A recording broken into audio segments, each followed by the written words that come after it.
Saya minta untuk menyelesaikan hal-hal yang berkaitan dengan pelaksanaan kampanye, jangan sampai ada yang kurang, jangan sampai ada daftar siluman, ya, sehingga pemilunya lancar, ya. Panwaslu, Bawaslu juga melakukan pengawasan. Kritikan pedas itu disampaikan oleh Ketua Umum P3 Surya Dharma Ali dalam menanggapi kesiapan KPU menggelar hasil pemilihan umum.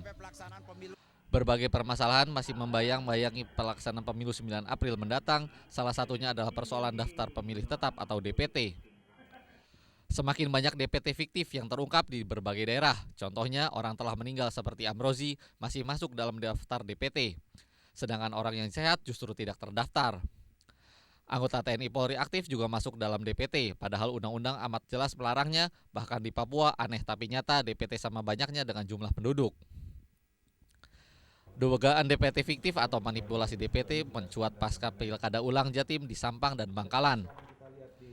Kasus ini diungkap oleh Irjen Polisi Herman Sumawireja ketika menjabat Kapolda Jatim. Ketua KPUD Jatim Wahyu Purnomo bahkan sempat ditetapkan sebagai tersangka. Namun tanpa alasan jelas, Kapolda Jatim yang baru Anton Bahrul Alam mencabut status tersangka Wahyudi. Selain itu, penyidikan kasus pemalsuan DPT ini diturunkan kembali dari penyidikan menjadi penyelidikan. Berbagai dugaan muncul termasuk dugaan intervensi dari Mabes Polri yang berujung dengan pencopotannya sebagai Kapolda Jatim 19 Februari lalu.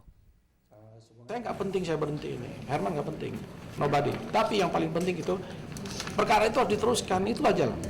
Ya, tutup aja di situ. Ya, Herman pensiun, kenapa?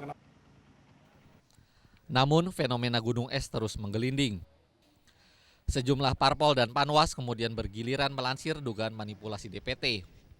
KPU didesak segera memutakhirkan data pemilih. Pemerintah pun harus bertanggung jawab karena basis daftar pemilih diambil dari daftar penduduk potensial pemilih atau DP4 yang diberikan oleh pemerintah. Ketua KPU Abdul Hafiz Ansori menjamin tidak ada intervensi pemerintah atau parpol manapun dalam penetapan DPT. DPT bermasalah juga banyak terjadi di berbagai daerah. Kasus yang berbeda-beda seperti kelebihan pemilih, pemilih tanpa nomor induk kependudukan, pemilih ganda, daftar pemilih fiktif, dan lain-lain. Tim Liputan, Metro TV. Persoalan daftar pemilih tetap atau DPT masih menjadi ganjalan proses pemilu di beberapa daerah. Di Sumatera Barat misalnya, Panitia Pengawas Pemilihan Umum atau Panwaslu setempat hingga saat ini mencatat setidaknya 434 DPT bermasalah.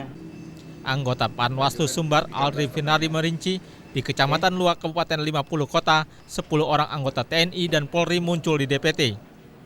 7 orang meninggal dunia, 3 orang di bawah umur, dan 16 orang muncul 2 kali di DPT. Adapun di Kota Padang, sebanyak 78 bermasalah. Sebanyak 21 orang ditemukan di Kelurahan Balai Gadang, Kecamatan Koto Tengah. 2 orang diantaranya masih berstatus TNI dan Polri. Kedua aparat ini tinggal di TPS 1, Kelurahan Balai Gadang, Kecamatan Koto Tengah. Anggota TNI atas nama Syafril dan polisi tersebut bernama Ridwan. Di dalam DPT ini kita temukan juga beberapa permasalahan yang disampaikan dan dilaporkan kepada Panwaslu Sumatera Barat.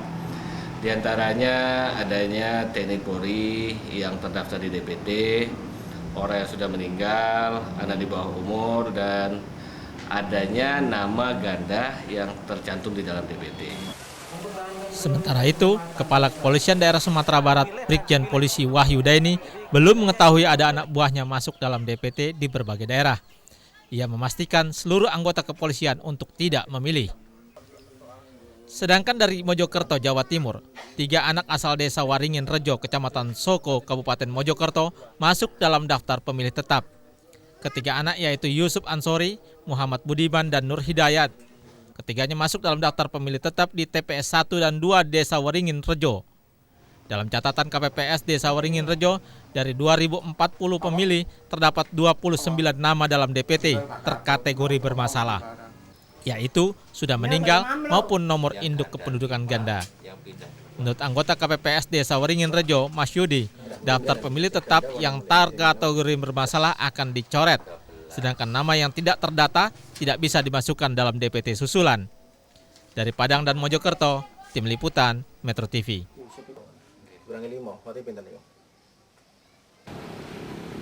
Langkah KPU yang akan menyerahkan salinan hard copy DPT 1 hari menjelang pemungutan suara langsung diprotes 33 perwakilan partai politik peserta pemilu di Jember, Jawa Timur. Partai politik menuding singkatnya waktu antara penyerahan soft copy DPT yang disempurnakan dengan hari pemungutan suara merupakan bagian dari skenario kecurangan pemilu yang menguntungkan parpol tertentu. Rapat koordinasi untuk membahas masalah kesemrawutan DPT di Jember akhirnya berubah menjadi ajang interupsi. Sejumlah perwakilan parpol yang tidak puas dengan keputusan KPU memilih walkout dan mengancam akan menolak hasil pemilu. Menanggapi persoalan kesemrawutan DPT di Jember, Ketua KPU Jember, Sudarisman, menyatakan persoalan DPT di 4 kecamatan bukanlah serta-merta kesalahan KPU, melainkan kesalahan instansi lain yang menyediakan data pemilih. Sementara